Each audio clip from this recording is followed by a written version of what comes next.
జూబ్లీహిల్స్ ఉప ఎన్నిక చుట్టూ మొత్తం తెలంగాణ రాజకీయం మొత్తం జూబ్లీహిల్స్ ఉప ఎన్నిక చుట్టే తిరిగింది. జూబ్లీహిల్స్లోనే సీఎం ఉన్నాడు, జూబ్లీహిల్స్లోనే మంత్రులు ఉన్నారు, జూబ్లీహిల్స్లోనే ప్రతిపక్ష పార్టీ నాయకులు ఉన్నారు, అధికార ప్రతిపక్ష పార్టీ, అట్లనే బీజేపీ రాష్ట్ర అధ్యక్షుడు, బీజేపీలో కేంద్ర మంత్రులు, అందరూ ఒక రకంగా మొత్తం అధికార ప్రతిపక్ష పార్టీలు మొత్తం జూబ్లీహిల్స్లోనే ఉన్నాయి. ఇంకా రాష్ట్రంలో మొత్తం ఏదన్నా చర్చ జరిగిందా అంటే అది జూబ్లీహిల్స్ గురించే. అయితే ఎన్నిక అయిపోయింది, ఇక రేపు రిజల్ట్ ఉంది. అయితే ఎన్నికల గురించి ఎట్లా అయితే చర్చ జరిగిందో ఇప్పుడు ఎగ్జిట్ పోల్ మీద అట్లనే చర్చ జరుగుతుంది. ఎగ్జిట్ పోల్లు వచ్చినాయి. అయితే ఆ ఎగ్జిట్ పోల్లు ఎగ్జాక్ట్ పోల్స్ అవుతాయా లేదా అనేదే ఇప్పుడు అందరి డౌట్. ఎందుకంటే ప్రీ పోల్లో ఇచ్చిన దానికి ఇప్పుడు ఎగ్జిట్ పోల్లలో వచ్చిన దానికి అసలు పొంతననే లేదు, ఘోరమైన ఫరక్ ఉంది. ప్రీ పోల్లలో మొత్తం ఒక పార్టీ గెలుస్తుంది అన్న లెక్క ఇచ్చిర్రు, ఇప్పుడు ఎగ్జిట్ పోల్లోకి వచ్చేసరికి ఇంకొక లెక్క. అయితే ఆ ఎగ్జిట్ పోల్లలో ఇచ్చిన రిజల్ట్లు కరెక్ట్గానే అవుతాయా లేవా అసలు ఇప్పుడు ఎవరి కాన్ఫిడెన్స్లో వాళ్ళు ఉన్నారు. బీఆర్ఎస్ పార్టీ ఖచ్చితంగా సైలెంట్ ఓటింగ్ మాకే పడ్డది, ఎక్కడ ఓటరు నోరు విప్పనోళ్ళు ఎవరైతే ఉన్నారు కదా వాళ్ళు ఆ సైలెంట్ ఓట్ అంతా మాకే పడ్డది, రేపు రిజల్ట్లో అది కనిపిస్తుంది అని బీఆర్ఎస్ కాన్ఫిడెంట్గా చెప్తుంది.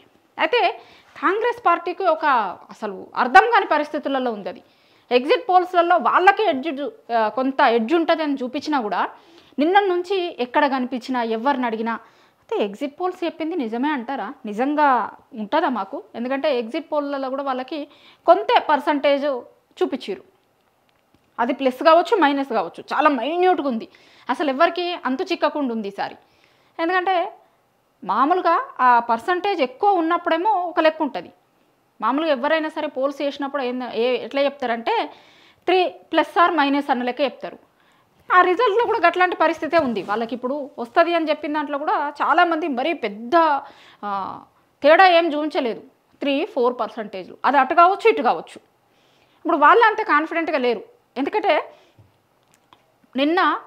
మొన్న ఎన్నిక రోజు ఎన్ని చేయాలనో అన్ని చేసింది కాంగ్రెస్ పార్టీ.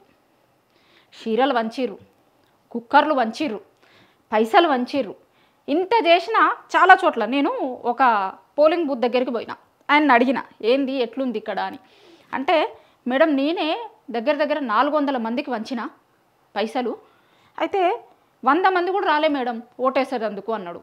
అదేంది మరి మీరు అంతమందికి ఇచ్చినా అన్నారు కదా, మళ్ళీ వాళ్ళని పోలింగ్ బూత్ల దగ్గరికి తీసుకురాలేదా అంటే, పైసలు తీసుకునేటప్పుడేమో మాకియలే అని వచ్చి లొల్లు పెట్టారు, కానీ తీసుకున్నారు. ఇప్పుడు నేనే 400 మందికి ఇచ్చిన, ఇగో ఇక్కడ చూసుకుంటున్న లెక్క 100 మంది కూడా ఓటింగ్కి రాలే అంటారు. అట్లా వాళ్ళ భయం వాళ్ళకుంది, ఏదో పైకి మేకపోతు గాంభీర్యం అంటారు కదా గట్లుంది, కానీ వాళ్ళ భయం వాళ్ళకుంది. ఎందుకంటే పైసలు ఇచ్చిన ప్రతి ఒక్కరు పోలింగ్ స్టేషన్కి రాలేదు అని వాళ్ళ ఏజెంట్లే వాళ్ళ కార్యకర్తలే మాట్లాడుకుంటారు. ఇక ఆడ ఈడ ఆ దొంగోట్లు అవి చేయించినా అది మరి ఎంత ఎఫెక్ట్ చూపిస్తుంది, రిజల్ట్ మీద ఎట్లాంటి ఎఫెక్ట్ ఉంటుంది అనే భయం వాళ్ళకుంది. ఆ చివరి నిమిషంలో కూడా అయింది కదా, ఆడ నవీన్ కుమార్ ఇంటి దగ్గర అసలు ఎవరు ఎక్స్పెక్ట్ చేయలే.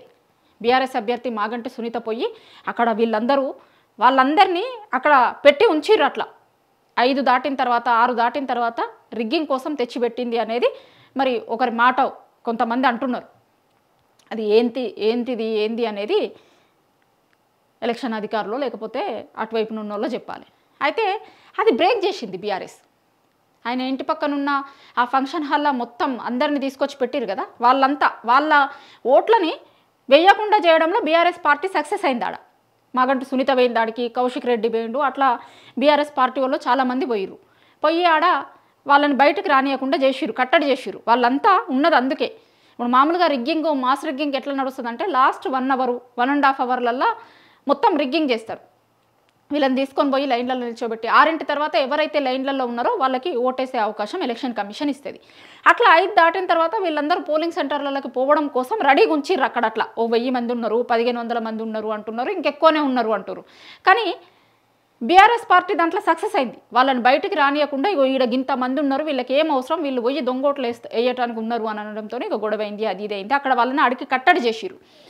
అవన్నీ కాంగ్రెస్ పార్టీ వేయించుకుంటా అనుకున్న ఓట్లు కదా, సో అక్కడ ఆగిపోయారు. వాళ్ళందరూ ఆగేసరికి ఇప్పుడు వాళ్ళకి కూడా అర్థమైతలేదు. సరే ఎంత పొద్దుగాల నుంచి సాయంత్రం వరకు ఏం చేసినా సరే లాస్ట్ 1-2 అవర్స్లలో వాళ్ళు చేద్దాం అనుకున్నది కొంత బ్రేక్ చేసింది బీఆర్ఎస్ పార్టీ. కాబట్టి అరే మనం అనుకున్న లెక్క జరగలే కదా, మరి ఏంది రిజల్ట్ వస్తుందా, మనకి క్లారిటీగానే ఉంటుందా. ఇంకొకటి ఇంతకుముందు నేను చెప్పిన కదా, పైసలు ఇచ్చిన వాళ్ళు చాలామంది పోలింగ్ సెంటర్లకు రాలేదు. డబ్బులు ఇచ్చినాం కదా మనం గెలుస్తాము అనే నమ్మకం కూడా లేదు, ఎందుకంటే డబ్బులు ఇచ్చిన వాళ్ళందరూ పోలింగ్ సెంటర్లకి రాలేదు కదా, వాళ్ళు ఓట్ వేయలే. అట్లా ఇట్లా ఇక వీళ్ళకుండే ఇష్యూస్ వీళ్ళకున్నాయి. సో అట్లా దాంతో ఎగ్జిట్ పోల్స్ వచ్చినాయి, కానీ వాళ్ళే చెప్తుర్రు 3+or- ఉండొచ్చు అని. ఇంటెలిజెన్స్ లేదు, కన్ఫామ్గా చెప్తలేరు. అధికార పార్టీకి ఎందుకంత కాన్ఫిడెంట్ లేదు అంటే విపరీతమైన వ్యతిరేకత కదా.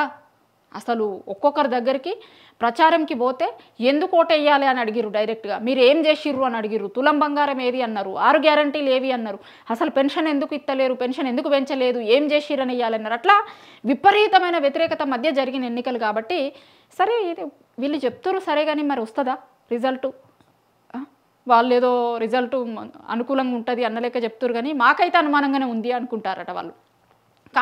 కాంగ్రెస్ ఇంటర్నల్ మీటింగులలో అంత కాన్ఫిడెంట్గా కనిపిస్తలేదు, ఎందుకంటే రిజల్ట్ ఎన్నికలు అయిపోయిన తర్వాత వాళ్ళు ఎవ్వరు కూడా అంత కాన్ఫిడెంట్గా చెప్పలేదు.